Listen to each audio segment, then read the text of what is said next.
நண்பர்களே, இப்போ நம்ம தரிசனம் செய்யக்கூடிய ஆலயம் பார்த்தீங்கன்னா திரியுக நாராயணர்.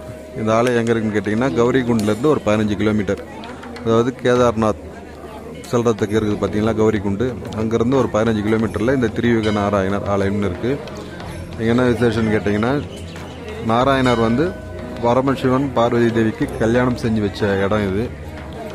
இந்த இடத்துல வந்து பார்த்திங்கன்னா இப்போ கல்யாணத்தின் போது ஏற்றப்பட்ட அந்த யாகம் வந்து இன்னும் எரிஞ்சிக்கிட்டே இருக்குது, 3 யுகமாக எரிஞ்சிக்கிட்டே இருக்குது. அதனால தான் இதுக்கு திரியுக நாராயணர் அப்படின்னு பேர். கௌரிகுண்டில் பார்வதி தேவி தவம் பண்ணி சிவபெருமான திருமணம் பண்ணுறதுக்காக தவம் பண்ணுறாங்க. அந்த தவம் பூர்த்தியான உடனே நாராயணர் பெருமாள் வந்து தன்னுடைய தங்கச்சி அம்சமான பார்வதி தேவியை சிவனுக்கு பிரம்மதேவன் யாகம் வளர்த்தி இந்த கல்யாணத்தை நடத்தி வச்சது ஐதீகம். ரொம்ப ஒரு விசேஷமான அற்புதமான ஸ்தலம் இது. இங்கே பார்த்தீங்கன்னா வடநாட்டவங்க அவங்க முறையில் வந்து பூஜை பண்ணிகிட்டு இருக்காங்க. அது ஒரு பலிபீடம் மாதிரி இருக்குது, அதை சுற்றி பூஜை பண்ணுறாங்க. இங்கே தானம் வந்து பார்த்தீங்கன்னா இந்த அரிசி தான் தானமாக கொடுக்குறாங்க. எல்லாம் தட்டில் வச்சுருக்காங்க பாருங்கள்.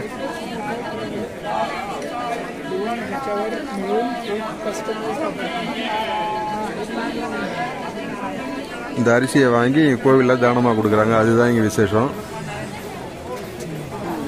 இது வந்து பிரம்மகுண்டு, பிரம்மதேவருடைய குளம் அப்படின்னு சொல்கிறாங்க. அதுக்கு பக்கத்தில் இன்னொன்று இருக்குது, அது வந்து ருத்ரகுண்டு அப்படின்னு சொல்கிறாங்க. இது வந்து ருத்ரகுண்டு, இது வந்து விஷ்ணு குண்டம். இது வந்து சரஸ்வதி குண்டம். இது பார்த்தீங்கன்னா ஒரே ஊற்று தான் வந்து 3 இடத்துலையும் வந்து கலக்குது. இது பாருங்க, எல்லாம் பூஜை பண்ணிட்டு இருக்காங்க.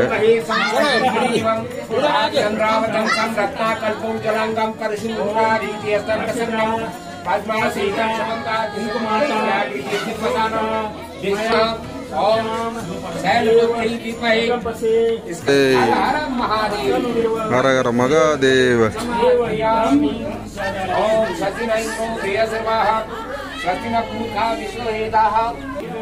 இதுதான் பரமசிவன் பார்வதியோட விக்கிரகம்.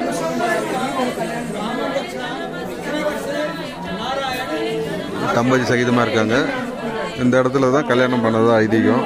அதனால தான் பூஜை பண்ணிக்கிட்டு இருக்காங்க இந்த இடத்துல. இப்போ கோயிலுக்குள்ள போகிறோம்.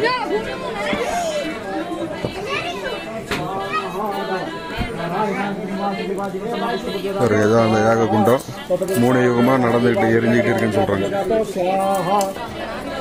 உள்ள யாக எரிஞ்சிட்டு இருக்கு பாருங்க. உள்ள ஃபோட்டோஸ் வீடியோஸ் எடுக்கக்கூடாதுன்னு சொல்கிறாங்க.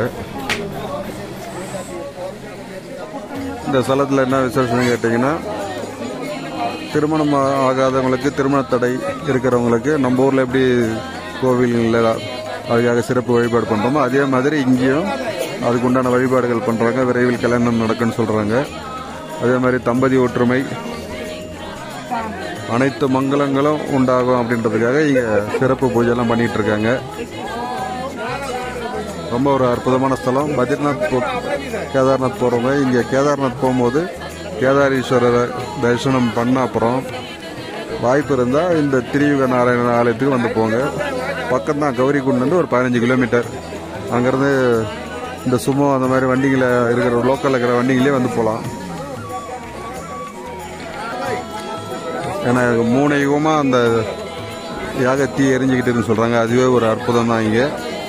அதனால் கண்டிப்பாக வந்து தரிசனம் பண்ணுங்க.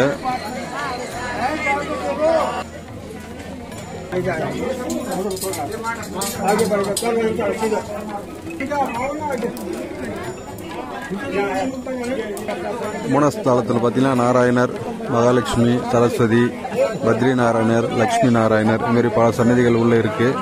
பல மூர்த்தங்கள் வச்சு தரிசனம் பண்ணுறாங்க. இது வந்து சிவ வைணவ ஸ்தலம் அப்படின்னு சொல்லலாம். ஏன்னா 2 பேருக்குமே இங்கே மூர்த்தங்கள் இருக்குது. சிவனை வழிபடுறவங்களும் வராங்க, பெருமாளை வழிபடுறவங்களும் வந்து தரிசனம் பண்ணுறாங்க. ரொம்ப ஒரு அற்புதமான ஸ்தலம்.